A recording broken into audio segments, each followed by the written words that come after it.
Welcome to Comic Power. I am your host, Comic Killer 72. Today we're doing a new segment called the Quick Flip. In comic book investing terminology, the quick flip normally means you have something for a very short period of time that you sell for a profit and had no intention of holding it for the long term. At my channel, I'm going to incorporate the phrase quick flip and make it mean real down and dirty, real fast information about this channel and other comic book news. Today, we're going to do it in 10 minutes and 35 seconds. Okay, now that you understand, let's go ahead and get right into it. First up, if you thought I was going to stop bashing the decisions that are being made about the DC movies, then you are mistaken. I am witnessing nothing but incompetence and pure stupidity. And here's what I'm getting at.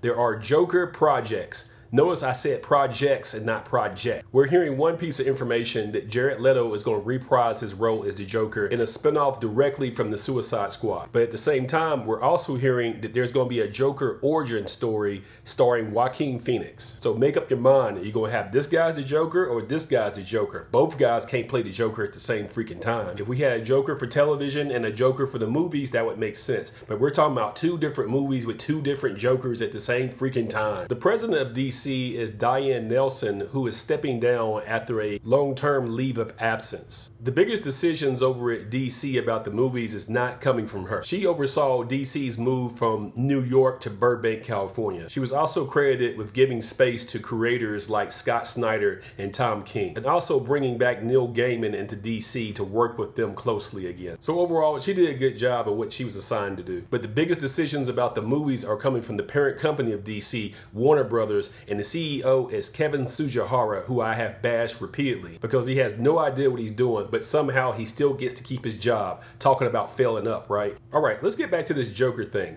Heath Ledger is still the only actor to win an Oscar in a comic book movie role. In the 2008 Dark Knight, he won an Oscar for Best Supporting Actor. And he set the bar so high that anyone playing the Joker after him is going to have a tough task anyway. And Jared Leto, who also has won an Oscar for Best Supporting Actor in Dallas Buyers Club, has some very big shoes to fill. Personally, I like his interpretation of the Joker as the insane gangster tatted Joker. And Margot Robbie was excellent as Harley Quinn. And although the movie Suicide Squad was inconsistent, the chemistry between these two actors really worked and you want to see more of them together. And let's face it, they blew it with this whole Enchantress thing and her brother is the bad guy in the movie. They should have scaled it down from all the supernatural stuff and just made the Joker the villain in the first place. But hey, here we are. Let's look at the Joaquin Phoenix angle now. This guy's a great actor. We all know that. He played the Emperor in Gladiator, and he was nominated for an Oscar playing Johnny Cash in Walk the Line. There's a certain creepiness about him that would be good for the Joker, but how are they going to do this if they still have Jared Leto trying to play one? So there's two different universes. Is it the same Joker in the same continuity? What the heck is going on? The Temptations had a hit song back in 1970 called Ball of Confusion.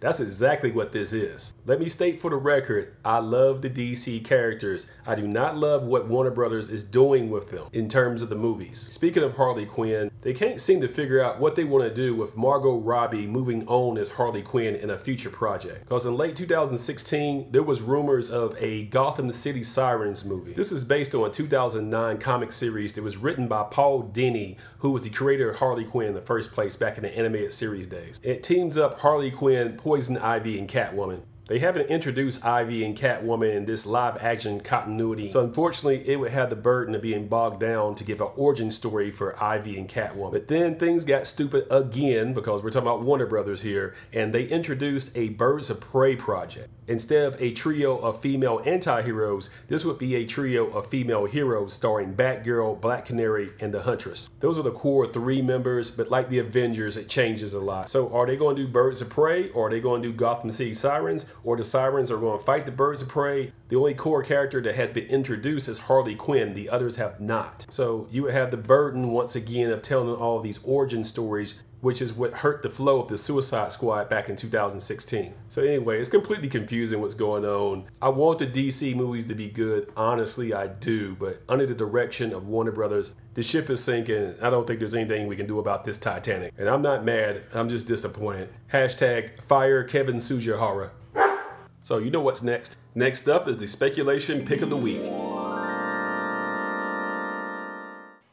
I'm not exaggerating when I say this, but this may be the best week of releases of new comics in over 2 years. but there's still going to be only one pick of the week, and that's going to be The Weatherman #1 from Image Comics for June 13th, 2018. This is a futuristic sci-fi comedy series about a weatherman named Nathan Bright who lives on the newly terraformed Mars. He's accused of a terrorist attack that wipes out most of life on Earth, and he becomes the target of a manhunt that spans the galaxy. I like that premise, and I also like the writer Jared Leto. JODY was also the writer of one of my top 10 comics of 2017 last year called Shirtless Bear Fighter, which was a spoof of ultra-masculine comic book characters like Wolverine. Image feels so good about this series that it has given it multiple variant covers. And shown here is the 1 in 25 variant. This is a big deal because back in late 2013, the publisher of Image had swore off incentive variants. But they slowly start to reintroduce them, like when Mark Millar did Reborn, they did a 1 in 100. So they don't do them all the time like Marvel does, but they still dabble a little bit in it. The runner-up this week is The Magic Order #1, also from Image Comics. This is the latest miniseries that's been offered from Mark Millar. And this is on a lot of people's radar because Mark recently inked a deal with Netflix with the intention of turning some of his unoptioned projects into live action material. A really cool animatic was created to promote this comic, by the way. We don't know what Netflix is going to develop from the archives of Mark Millar, but this is the first comic project that's been released since the deal, and the advance orders on eBay sold out everywhere. Another honorable mention goes to Stellar #1, also from Image Comics. It's the story of a woman who was taken as a child and transformed into the ultimate weapon that would end up an intergalactic war, and now she's searching for redemption. First of all, that is a kick-ass cover, and I'm a big fan of space sci-fi, so this already got my attention. Please note, this is not the first appearance of this character. She first appeared in 2010 in Stellar Pilot Season #1, a project involving two Image partners, Robert Kirkman and Mark Silvestri, and a fast-rising star named Bernard Chang who's been working on Batman Beyond. So if you get Stellar #1, you might want to look out for that pilot season if you can find it on eBay in the back issue market. And I also have to mention Monstrous #17. This book has been outstanding since its debut in late November 2015. It's been nominated for Eisners every year of its publication, but it's been denied them because of Saga. This year it's nominated for 3 more, and I think this is the year it breaks the glass ceiling and takes one home. I've been talking about this series nonstop since I founded this channel. It's a great mix of sci-fi horror, which blends steampunk, manga, and anime. And it's an all-female creative team of Marjorie Lee, who's writing it, who is a Chinese American, and Sana Takata, who's a Japanese woman who's drawing it. A good raw near mint copy is going to cost you about 40 bucks on eBay, and a 9.8 runs about 150, and it's rising. This is a great week for comics, and as you can see, Image is leading the way.